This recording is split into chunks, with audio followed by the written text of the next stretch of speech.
오늘도 이렇게 금요 기도의 자리에 나온 여러분들을 주님의 이름으로 축복하고 환영합니다. 오늘 설교의 제목이 세상 속에서인데요. 사실 세상 속에서라는 것은 제가 대학교 시절에 참 좋아했던 찬양이 세상 속에서라는 찬양이 있습니다. 저에게 이게 선교단체에서 창세기를 가르쳐 주시던 분이 있는데 그분이 알려주신 곳이 이제 세상 속에서라는 찬양인데 혹시 여러분 그 찬양 알고 계십니까? 세상 속에서. 네. PPT로 하나 띄워주시겠습니까?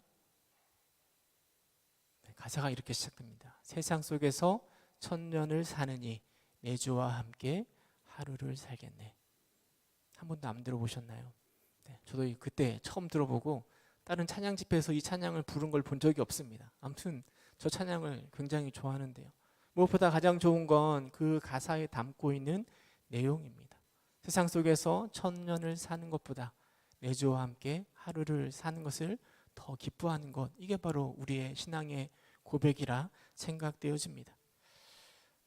우리는 모두 다가 하나님과 함께 살아가는 것을 기뻐하고 즐거워합니다. 그러나 우리의 삶의 모습은 그렇지가 못합니다. 물론 우리가 세상을 떠나는 날 영원한 천국에 들어갈 것을 확신하고 있습니다. 하지만 우리에게 생명이 있는 한 우리는 결국 이 세상 속에서 살아갈 수밖에 없는 처지라는 것이죠.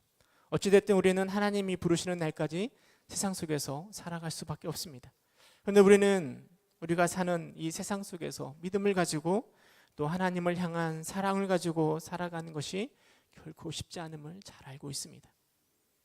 정말 믿음을 가지고만 살아가고 싶은데 만약 그렇게 살아가면 왠지 바보가 될 것 같고 왠지 낙오자가 될 것 같은 불안감들이 우리에게 있습니다. 그렇다고 해서 믿음을 잠시 내려놓고 세상 속에서 살아가자고 하니 하나님이 두려운 것도 또 사실인 것 같습니다.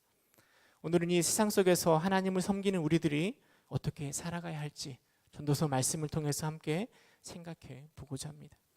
우리가 읽은 본문에 보면 우리가 살아내야 하는 세상의 모습들을 잘 보여주고 있습니다. 약간은 좀 부정적인 모습들을 많이 말하고 있는데요. 물론 우리가 사는 세상은 아름다운 것도 있고 선한 것도 있습니다. 그러나 전도서를 기록한 전도자의 눈에 바라볼 때 세 개의 구절을 통해서 우리가 살아가고 있는 세상의 모습이 어떠한지를 아주 분명하게 보여주고 있습니다. 전도자가 보여주고 있는 첫 번째 세상의 모습은 3장 16절에 잘 나와 있는데요. 우리 3장 16절 함께 읽어보도록 하겠습니다. 시작.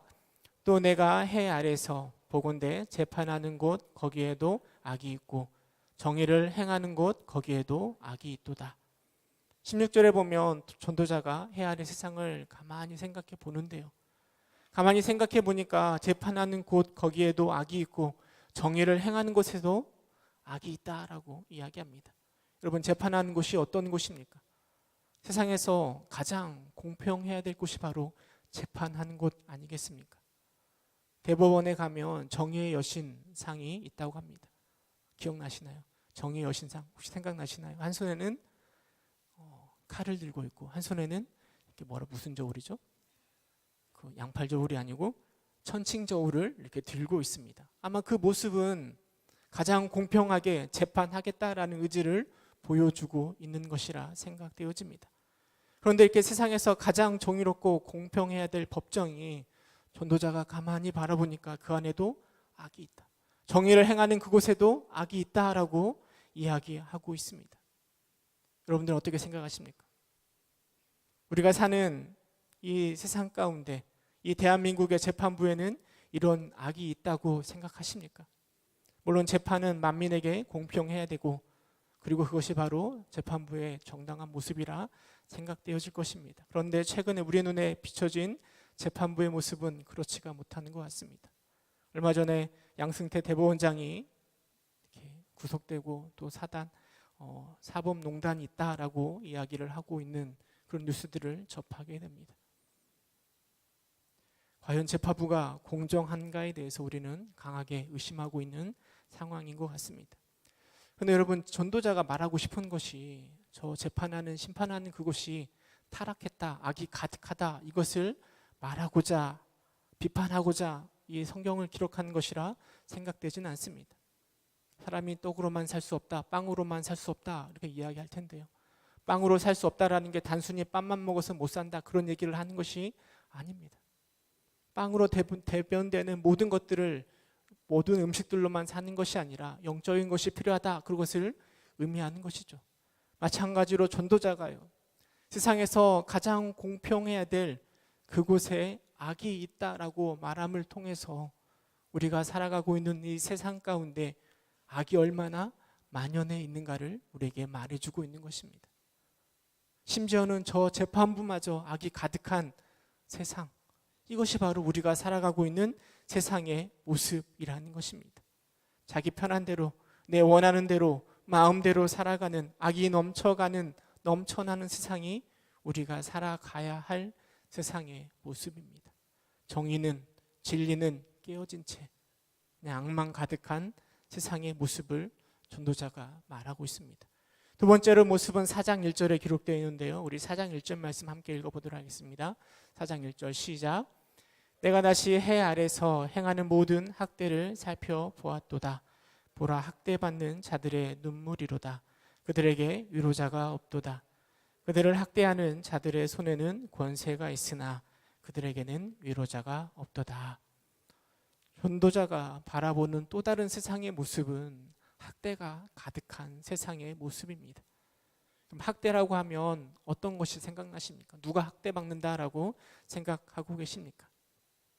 아마도 힘이 없는 자들, 연약한 자들. 전도자가 살고 있던 그 시대에는 여인들이라든지 어린아이들 또는 종들이 학대를 받았을 것입니다. 뿐만 아니라 가난하고 권력이 없는 사람들이 바로 학대의 대상이었을 것입니다. 오늘날도 이렇게 학대받는 사람들이 많이 있는 것 같습니다. 힘이 없는 자들, 특별히 돈이 없는 사람들, 돈을 벌기 위해서 끊임없이 노력하고 있지만 끊임없는 학대를 당하고 있는 세상의 모습들, 또는 갑과 을의 관계에서 많은 사람들이 학대를 당하고 어려움을 당하고 있는 모습들을 우리는 바라보게 됩니다. 하나님께서 우리에게 주신 큰 계명이 무엇이 있는가 하면 하나님을 사랑하는 것이고 또 하나는 이웃을 사랑하는 것입니다. 하나님께서 우리에게 이웃을 허락하시는 것은 사랑의 관계로 서로 협력하여 하나님을 더욱더 사랑하게 하기 위함입니다.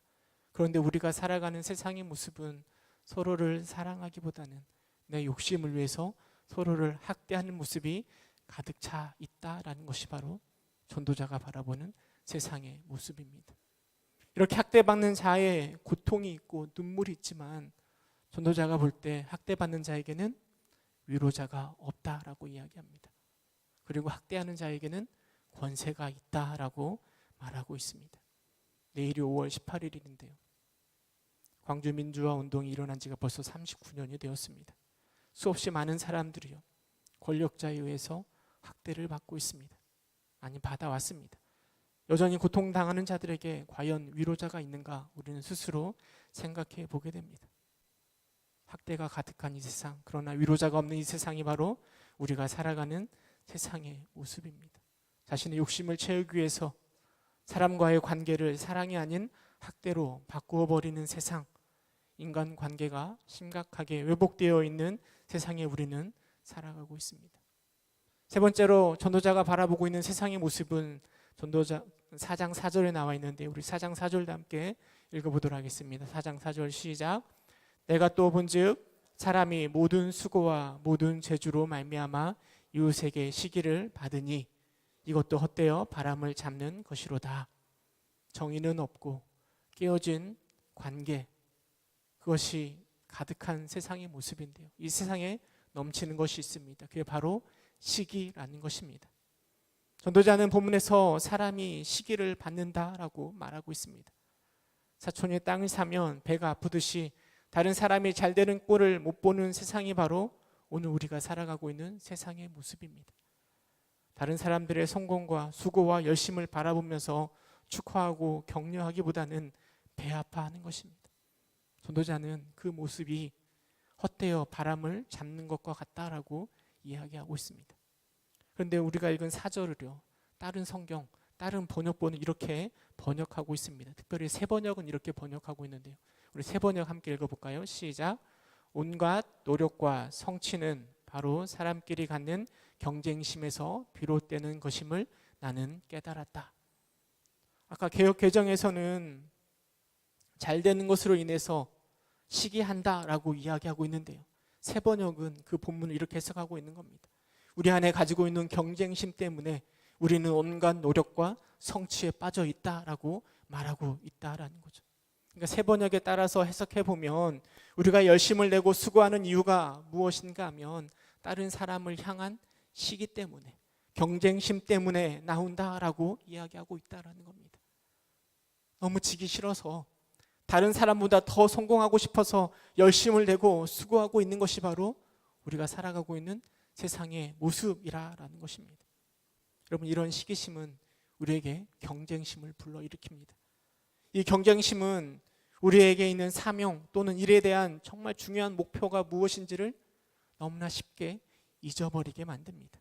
우리는 그것을 직업의식 또는 사명의식이라고 이야기하는데요. 이 사명의식 또는 직업의식이 시기심 때문에 눈이 멀어서 이 중요한 것을 다 놓쳐버리고 그냥 경쟁에만, 결과에만 집중하게 만들어 버린다라는 것이죠. 요즘 정치 뉴스를 보면 굉장히 마음이 답답하지 않습니까? 싸우느라 정신없고 오히려 정치가 혐오스럽다, 이런 표현을 종종 듣기도 합니다. 제가 생각할 때 그런 모습들이 왜 나오는가 하면 경쟁심과 시기심 때문에 해야 할 일들을 제대로 못하기 때문이라 생각되어집니다. 정치뿐만 아니라 우리 교회도 마찬가지라 생각되어집니다. 사람들은 한국 교회가 위기라고 이야기합니다. 우리 한국 전체가 위기이기도 하지만 또한 우리 교회가 위기일 수도 있습니다. 그런데 우리들은 여전히 시기심 또는 경쟁심 때문에 정말 중요한 것을 놓치고 있는 것은 아닌지 생각해 봐야 됩니다. 서로 협력해서 주의 일을 감당해도 모자랄 판에 우리는 시기심과 경쟁심 때문에 서로 경쟁하고 싸우고 있는 것은 아닙니까?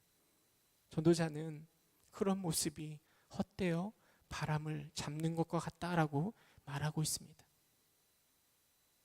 전도자가 바라보는 세상의 모습, 정의가 설 수 없고 관계가 깨어져 있고 자신의 욕심과 시기심이 가득한 곳, 이것이 바로 전도자가 바라보고 있는 세상의 모습입니다. 4장 2절 3절에 보면 이런 세상에서 사느니 차라리 죽는 것이 죽은 자가 더 복되다 이야기합니다. 3절에 보면 아예 태어나지 않은 자가 더 복되다라고 이야기하고 있습니다. 그럼 우리가 사는 세상의 모습이 바로 이런 모습입니다. 물론 전도자가 말하는 이 세 가지 모습이 세상 전체의 모습이라고 말할 수는 없지만 그래도 이런 세상의 모습이 대표적인 우리가 사는 세상의 모습일 것입니다. 그렇다면 이런 세상 속에서 하나님을 믿는 우리들은, 하나님을 섬기고 있는 우리들은 어떻게 살아가야 될까요? 전도자는 이런 세상 속에서 살아가는 사람들의 모습을 4장 5절 6절에서 보면 세 가지로 분류하여서 말하고 있습니다. 우리 4장 5절 6절 함께 읽어보도록 하겠습니다. 시작. 우매자는 팔짱을 끼고 있으면서 자기의 몸만 축내는 도다. 두 손에 가득하고 수고하며 바람을 잡는 것보다 한 손에만 가득하고 평온함이 더 나으니라. 우리가 읽은 본문에 보면 세상 속에서 살아가는 세 가지 유형의 사람의 모습을 이야기합니다. 그 첫 번째가 어떤 사람인가 하면 팔짱을 끼고 있으면서 몸만 축내는 우매자입니다. 여러분, 팔짱을 낀다라는 것이 무슨 의미겠습니까? 팔짱을 끼고 있는 그 사람의 모습은 일을 할 마음이 없는 사람의 모습을, 일하는 것을 거부하는 사람의 모습을 나타내는 것입니다. 물론 크리스찬으로서 세상에서 살아갈 수 없으니 아예 그것을 피하거나 버리려고 하는 모습이라고 생각할 수도 있습니다. 어찌됐든 그런 팔짱을 끼고 있는 사람의 모습은 일하는 것 자체를 싫어하는 것입니다. 그러나 전도자가 바라볼 때 그런 모습은 우매자라고 이야기하고 있습니다. 결코 좋은 선택이 될 수 없습니다. 잠언 6장 10절 11절에 보면 이렇게 기록하고 있습니다. 좀 더 자자, 좀 더 졸자, 손을 모으고 좀 더 누워있자 하면 내 빈궁이 강도같이 오며 내 곰핍이 군사같이 이르리라. 전도자는 이런 선택이, 팔짱을 끼며 있는 이 모습이 가난과 곰핍을 분명하게 가져올 것이라고 이야기하고 있습니다. 세상을 떠나서 아무것도 하지 않으며 살아가는 것은 지혜로운 선택이 아니라 어쩌면 비겁한 선택이고 도망치는 것에 불과할 수 있습니다. 두 번째 모습은 최대한 많이 획득하려고 두 손을 모아 펼치고 있는 것입니다. 4장 6절을 보면 이렇게 이야기합니다. 두 손에 가득하고 수고하는 자가 있다라는 거죠. 더 많이 받고 싶고 더 많이 얻고 싶은 우리 아이들은요, 선물을 받을 때 두 손을 다 벌려서 받으려고 합니다. 아까 저녁 먹고 아이스크림을 아내가 하나 먹고 있었는데 하민이가 한 입만 달라고 하더라고요. 한 입을 물었는데 확 깨물더라고요. 몽땅 깨물고는 입이 차가워가지고 다시 뱉어서 나중에 먹더라고요. 세상 속에서 그렇게 살아가려고 하는 사람들이 참 많이 있습니다. 두 손을 가득 채워서 내 필요한 것들을 다 가득 채우려고 하는, 최선을 다하는 그런 사람들의 모습이 우리 안에 많이 있습니다. 이왕이면 다홍침하고 많으면 더 좋은 것 아니겠습니까? 세상에 한 손만 가득하고 두 손이 가득하지 않는 것을 원하는 사람이 어디 있겠습니까?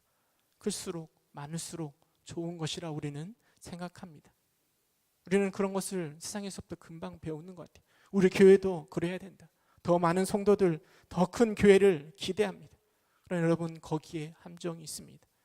우리가 세상 속에서 두 손을 가득 채우기 위해서는 하나님을 믿는 자로서의 정체성을 내려놓아야 할 때가, 포기해야 할 때가 있음을 기억해야 됩니다. 왜냐하면 세상의 풍요는 세상의 가치관을 뒤쫓을 때만이 누릴 수 있는 것이기 때문입니다. 물론 제가 말씀드리는 것이 우리의 풍요가 나쁘다는 것이 아닙니다. 하나님의 은혜로 우리는 얼마든지 풍요할 수 있습니다. 그런데 채울 수 없는 우리의 욕심들을 세상에서 세상의 방법으로 두 손에 가득 채우려고 끊임없이 노력할 때, 전도자는 그것이 바로 바람을 잡는 것과 같다라고 말하고 있습니다. 우리는 아직 세상에서 두 손을 가득 채운 자를 보지 못했습니다. 아무리 돈을 많이 벌어도, 아무리 많이 가져도 우리는 여전히 부족함을 느끼는 존재들입니다. 우리가 가지고 있는 욕심은 그 무엇으로도 채울 수가 없는 것입니다. 전도자가 바라보고 있는 세 번째 모습은 무엇인가 하면 6절에 한 손에만 가득하고 평온함이 더 낫다라고 표현하고 있습니다. 그러니까 한 손만 가득하고 마음에 평온함을 누리는 사람들도 있다라는 것이죠. 여러분, 한 손만 가득하다라는 표현은 두 손 가운데 반절을 포기하고 반절만 취하는 사람을 의미하는 것이 아니라, 어쩌면 한 손에 가득하다라는 이야기는 사실 양이 매우 적다라는 것을 표현하는 것입니다. 그러나 전도자는 거기에 평온함이 따른다라고 이야기합니다. 아니, 평온함을 위해서 한 손을 내려놓고 적게 가지는 자를 말하는 것입니다. 전도자는 이렇게 한 손만을 채우는 것이 비록 내 성에 차지 않을 수 있더라도 내가 평온을 누린다면 이것이 더 현명하고 지혜로운 것이다 라고 말하고 있습니다. 여러분, 그렇다면 그 안에 누리는 평온함이 과연 무엇을 의미하는 것일까요? 잠언서에 보면 그런 평온함을 여러 가지 방법들로 표현하고 있습니다. 잠언서 15장 16절에 보면 이렇게 기록합니다. 가산이 적어도 여호와를 경외하는 것이 크게 부하고 번뇌하는 것보다 나으니라. 16장 8절 우리 함께 읽어볼까요? 16장 8절은 함께 읽겠습니다. 시작.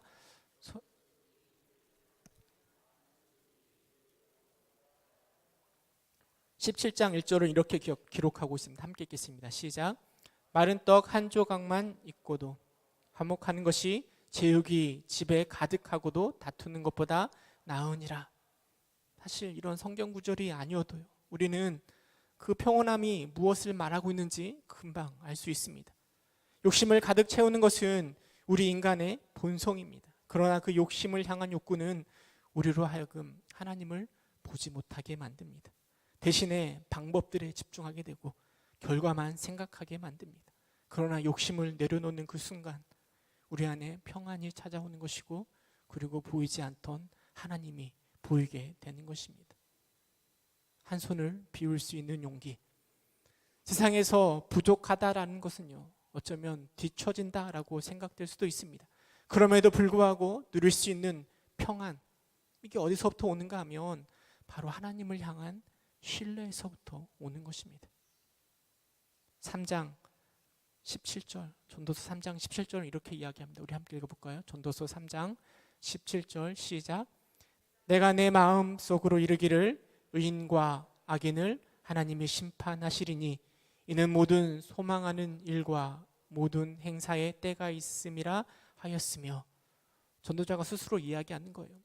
재판장에 악이 가득한데 그런 하나님께서는 의인과 악인을 심판하는 때가 있을 것이다. 하나님의 때를 신뢰하는 것입니다. 18절은 이렇게 이야기합니다. 18절도 함께 읽어보겠습니다. 시작. 내가 내 마음속으로 이르기를 인생들의 일에 대하여 하나님이 그들을 시험하시리니 그들이 자기가 짐승과 다름이 없는 줄을 깨닫게 하려 하심이라 하였노라. 전도자가 스스로 이야기하는 겁니다. 왜 의인에게 어려움이 있고 아픔이 있을까? 하나님이 그들을 시험하시고 그들로 하여금 깨닫게 하시려고 하신다라는 것을 전도자는 믿고 있는 겁니다. 하나님을 신뢰하는 것입니다. 지금 당장 눈앞에 고난이 역경이 찾아올 때 그 고난 뒤에 숨어있는 하나님의 선하신 그 뜻을 신뢰하는 것입니다. 그럴 때 우리의 마음 가운데 평온이 찾아오는 것이죠. 비록 한 손만 채우고 한 산은 그냥 비어져 있더라도 그런 하나님을 신뢰할 때 우리에게 그런 평온함이 찾아오는 것입니다. 이런 신뢰가 있을 때 우리는 세상 속에서 평안을 누릴 수 있는 것이고요. 그리고 22절에 이야기하는 그 삶을 살아갈 수 있습니다. 우리 3장 22절도 함께 읽어볼까요? 전도서 3장 22절 시작. 그러므로 나는 사람이 자기 일에 즐거워하는 것보다 더 나은 것이 없음을 보았나니 이는 그것이 그의 몫이기 때문이라. 그의 뒤에 일어날 일이 무엇인지를 보게 하려고 그를 도로 데리고 올 자가 누구이랴. 사실 우리가 오늘을 살아가고 있지만 내일 어떤 일이 일어날지 아무도 알지 못합니다. 불안함이 있고 두려움이 있습니다. 세상 사람들은 그 두려움을 떨쳐버리려고 돈을 많이 모으고 권력을 쌓고 열심히 살아갑니다.